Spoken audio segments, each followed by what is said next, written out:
Excellencies, Dr. Rashid, thank you for inviting me today. I will speak about my favorite topic, which is energy efficiency.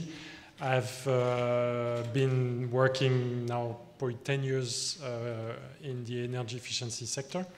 And we hear a lot about energy efficiency, about energy savings, about things that can be done. But there is one thing that is not often very discussed, which is energy efficiency in the industrial sector.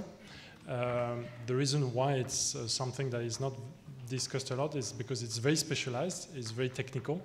But I want to try to give you an idea about this and open maybe some ideas for some of you that work in industries here in Sharjah, because there is a lot to do to save electricity and to save cost as well.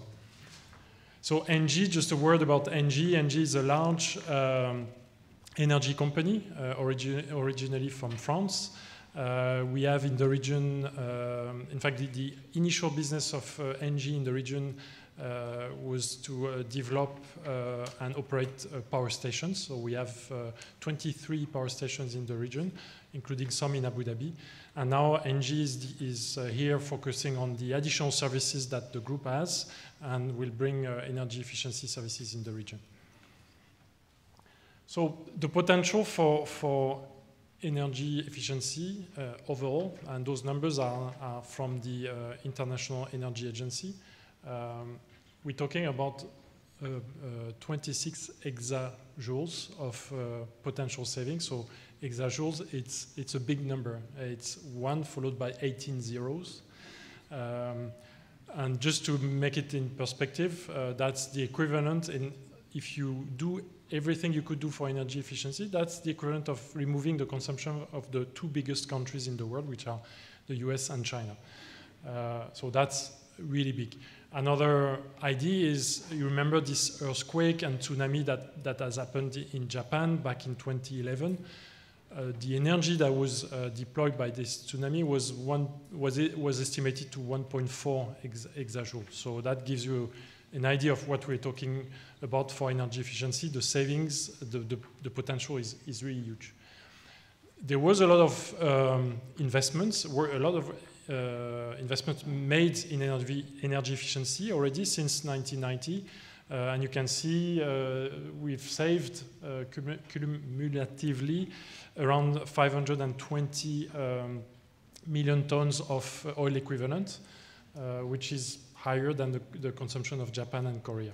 So also things have been happening, but there is still a lot of potential for savings. And why industrial energy efficiency is interesting? It's because industries consume a lot and there are not so many. So if you compare energy efficiency in residential sector, yeah, you can save a lot in the residential sector, but they have a lot of buildings, a lot of people, where industries, they concentrate a lot of consumption of energy in a very few number of plants. So making big savings, going to industrial will be easy. Now, in Sharjah, for Siwa, so Siwa, you see here on the right the share of the consumption by sector between residential, commercial, industrial, and government. So industrial clients in Sharjah consume 15% of the total consumption used total production of energy from Siwa. Also, 60% of the top 100 clients of Siwa are industrials. So that gives you an idea of the size of those clients. So there are not a big number of those clients, maybe a few thousands, but they consume a lot. Now, the objective of the industrial energy efficiency, it's really to optimize the environmental and the performance of the plants, of the industrial sites, looking at many different aspects, because an industrial site, you have different ways of optimizing. I'm going to explain it to you later. Through either looking at how the energy is supplied in the plant, how the energy is being used in the plant, but also what new technologies could be used to be more efficient. but also how the processes themselves can be adapted to optimize the way the energy is used, and how the human factor can influence all the consumptions.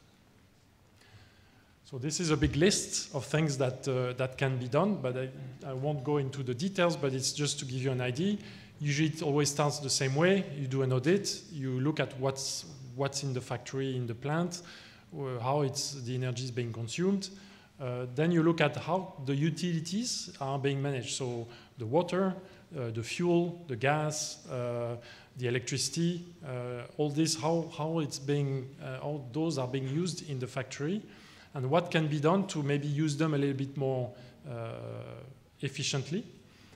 But also, the other very important thing that I mentioned just before is also how to maybe optimize the processes so that you won't waste energy. Sometimes, a factory can be a very complex environment where you have multiple systems, multiple things that are being done to transform the products. But sometimes just changing the timings of the different actions, of the different processes, the way it's organized, you can make huge savings just by reorganizing the things a little bit. So the difficulty of this is you need to understand very well the processes. You need to have the knowledge around this, but you can do a lot of improvements.